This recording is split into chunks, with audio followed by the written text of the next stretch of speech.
Olá, muito bom dia para você que está aqui ligadinho na TV Mar, seja muito bem-vindo. Estamos começando mais um programa Bem Assim e no programa de hoje nós vamos falar sobre bipolaridade e relacionamentos. E aí, será que interfere? Como será que os companheiros, que os cônjuges, eles podem ajudar as pessoas que possuem esse transtorno? Já nós vamos falar sobre isso. Também ainda vamos falar sobre alergia à picada de mosquito. Pois é, tem muita gente que passa por esses episódios e é bom saber como tratá-los. E ainda nós vamos falar sobre aborto. Em quais casos ele é legal? Vamos explicar tudo. Bem Assim está começando agora.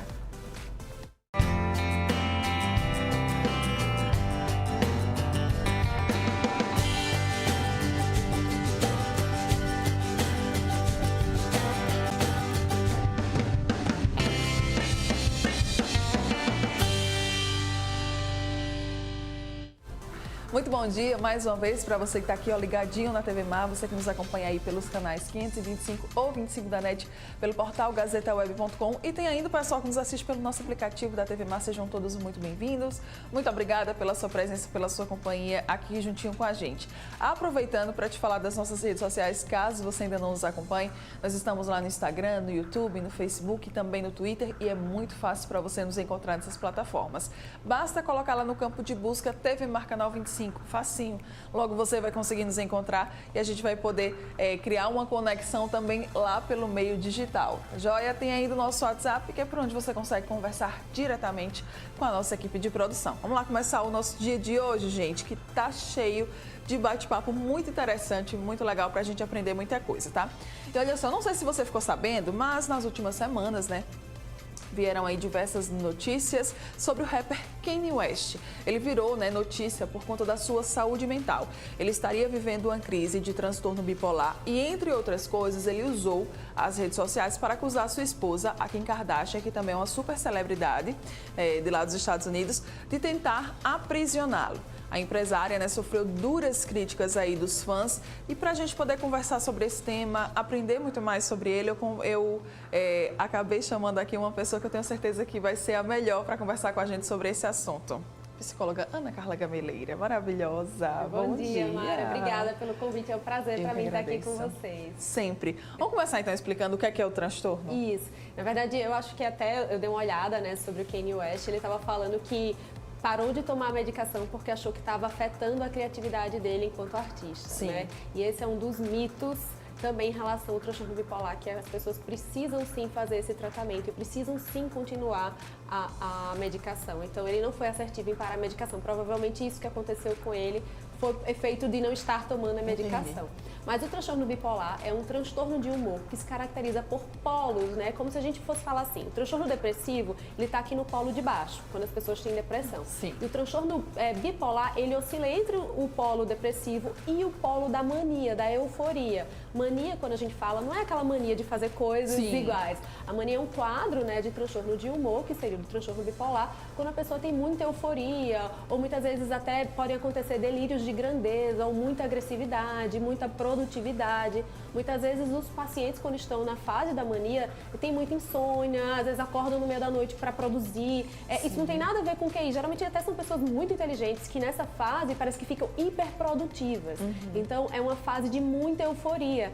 Até porque vulgarmente a gente até fala, eu sou bipolar, fulano é bipolar. Não tem nada a ver com essas mudanças simples de humor do dia a dia. São quadros bem mais característicos e que trazem muito sofrimento também, às vezes podendo levar até a necessidade da internação. Você falou aí, Aninha, sobre essa questão do tratamento. É difícil para uma pessoa, quando ela é diagnosticada com transtorno, ela aceitar que possui esse transtorno? Eu acho que, na verdade, quando ela sai da crise, tem um alívio tão grande que pode ser mais fácil de entender que tem um transtorno. Sim. Porque o momento da crise é um momento muito difícil, principalmente das fases de euforia. Porque as fases depressivas, elas parecem até mais comuns, mais aceitáveis pelas pessoas. E claro que elas também podem colocar a vida em risco. Mas eu acho que essas fases de mania, quando são muito características, também podem deixar as pessoas em muita vulnerabilidade. Então, sair desse quadro de vulnerabilidade e ter um diagnóstico para isso pode ser até um alívio. De entender o que está acontecendo para poder ter o tratamento adequado. Que esse tratamento geralmente é medicamentoso com o psiquiatra e a psicoterapia. Tem tipos de transtorno bipolar? Sim, a gente possui alguns tipos. O tipo 1 seria o tipo mais grave, que é quando esses episódios de mania são muito característicos, muito de muita euforia e os picos depressivos também. Com isso, eu não quero dizer que vai acontecer numa semana e na outra, às vezes, pode demorar anos, né? E até o indivíduo pode entrar em fases de estabilidade. Sim. Mas são picos muito grandes entre os polos, como eu falei, né? Nesse espectro bipolar. O tipo 2 seriam quadros depressivos com hipomania, que são episódios de mania um pouco menos agravados, né, do que o do tipo 2. A gente também tem o ciclotímico, que é um tipo de bipolaridade, onde até no mesmo dia o paciente pode ter essa alteração entre hipomania e depressão, tá? E também tem um tipo que não encaixa exatamente nesses três e seria uma outra classificação que a gente não tem seria assim, outras classificações, certo. Né? Tem causas? A gente consegue descobrir, saber de onde foi que surgiu esse transtorno? A gente não tem ainda nada que diga exatamente o que pode causar o transtorno bipolar de humor, mas em geral são causas, podem ter também fatores genéticos, bem como questões neurobiológicas, além da parte ambiental. Então não tem exatamente como a gente fechar, é multifatorial. Quais são os sinais, quais são os sintomas que as pessoas elas devem ficar atentas? E aí eu pergunto, né, somente quem é próximo, familiares ali que devem ficar atentos a esses sinais ou sintomas, ou até mesmo nós também devemos ficar? Eu acho que todos nós devemos ficar atentos, mas às vezes é muito difícil a gente reconhecer que aquilo pode estar sendo prejudicial para outra pessoa quando você não está convivendo com ela todos os dias. Então é muito mais fácil perceber quem está em casa, né? Porque você vai perceber aquela oscilação drástica no humor. Como eu falei, não é uma oscilação simples, é algo muito drástico. Às vezes a pessoa pode ter delírios de grandeza, achar que as coisas são de um determinado modo quando não são, que tem bens que não possui, ou então ficar muito agressivo, ficar hiperprodutivo, ter muitos problemas com o sono. Então isso tudo chama muita atenção de quem está convivendo na mesma casa, bem como os episódios depressivos, né? Que esses já são mais comuns, todo mundo já está entendendo mais ou menos como funciona um episódio depressivo, né? De baixa produtividade, de baixa de energia. Se a gente fosse pensar no transtorno bipolar, é como se assim, no transtorno depressivo você fica com a baixa de energia, como se o seu corpo não tivesse conseguido produzir. E na fase da mania, da euforia, é totalmente o oposto, você tem energia demais. Então isso fica muito claro, né, para quem está convivendo em casa. E tem esse tempo, você falou sobre o tempo de duração, né, de cada um deles. Você até falou aí sobre os tipos. Eles também vão acabar interferindo e devem ser levados em consideração? Sim, é porque cada pessoa vai ter uma forma do transtorno aparecer. Então, tem pessoas que vão ter crises que vão durar muito tempo, menos tempo, então não tem como a gente falar. Por isso que às vezes é difícil fechar um diagnóstico de primeira, assim, né? Claro que tem pessoas que você vai ver o transtorno e vai ficar muito característico e fazer o diagnóstico vai ser mais fácil. Mas tem pacientes que vai ser mais difícil, né? Porque às vezes ele pode ter um período depressivo muito longo e demorar muito para ter uma fase de mania, por exemplo. Certo. No caso específico do Kane, né? A gente até falei aqui da Kim.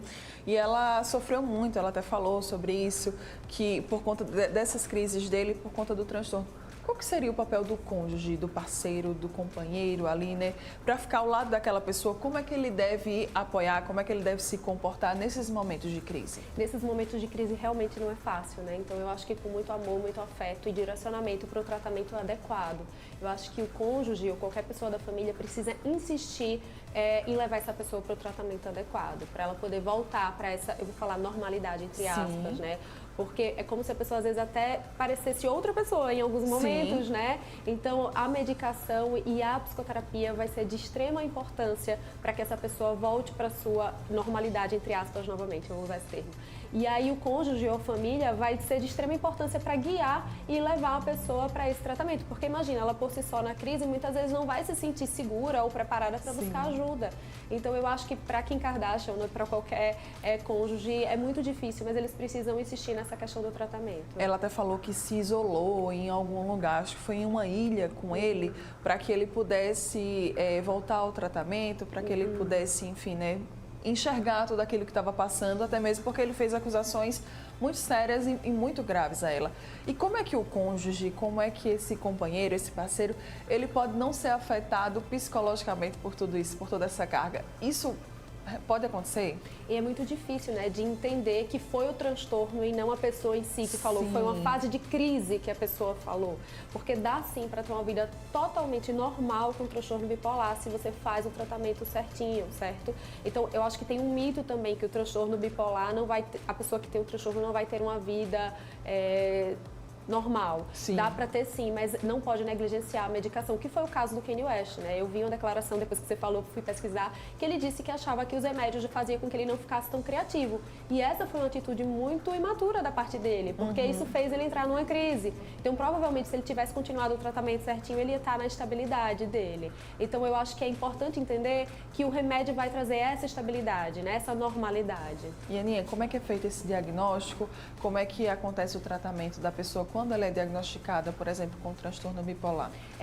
O diagnóstico geralmente é feito tanto pelo psicólogo como o psiquiatra em conjunto. A gente trabalha muito em equipe, né? Porque muitas vezes o psicólogo está acompanhando por muitos anos aquele paciente, né? Sim. Eu estava te falando de um caso que ele vinha com processo depressivo até que teve um pico de mania e às vezes é difícil da gente fechar esse diagnóstico porque até então não tinha tido episódios de mania. Então, o psiquiatra vai escolher a medicação adequada, né? Claro, e a psicoterapia também vai ser essencial para psicoeducar esse paciente sobre o transtorno, para ele aprender a lidar, né, com os sinais e sintomas que vão aparecendo e de sempre buscar ajuda, de deixar ele mais consciente quanto ao transtorno. Então é importante sempre, eu acho que a gente pode tirar, né, aqui de lição desse nosso bate-papo, cuidar da nossa saúde mental. Eu acho que a pandemia, ela veio, a gente até já falou sobre isso aqui, ela veio também muito com esse intuito, né, de mostrar que a nossa saúde mental, ela também importa. E às vezes muito mais do que a nossa saúde física, isso. né? Na verdade, eu acho que só existe saúde física se você tem saúde mental, né? Hoje já tem várias pesquisas que mostram que outras doenças físicas acabam acontecendo até por somatização emocional. Então, eu acho que a nossa saúde mental é essencial estar em dia, né? Então, fazer psicoterapia, ter momentos de autocuidado, de coisas prazerosas na rotina é muito importante. Vamos nos cuidar, é isso que a gente tem que falar. Verdade. Aninha, quem se interessou aqui pelo nosso bate-papo, quer conhecer mais o seu trabalho, né? Que você também fala sobre outras coisas, por favor, pode compartilhar aqui com a gente. Isso, a gente tem um Instagram que chama Psicologia em Destaque, além do nosso podcast também para psicólogos, isso que a gente fala muito. E o canal do YouTube, onde a gente sempre compartilha dicas de saúde mental, que é tudo Psicologia em Destaque. Muito bem, então Psicologia em Destaque, coloca aí nas principais redes, que com certeza você vai encontrar os perfis e você vai gostar bastante do conteúdo. Meu amor, muito obrigada. Você é maravilhosa. Obrigada, é um prazer estar aqui sempre. Obrigada, viu? Bom dia. Bom dia. Você que está aqui, ó, ligadinho com a gente, não vai sair daí ainda. Tem muita coisa para rolar aqui no programa, muito bate-papo legal. Eu volto já já.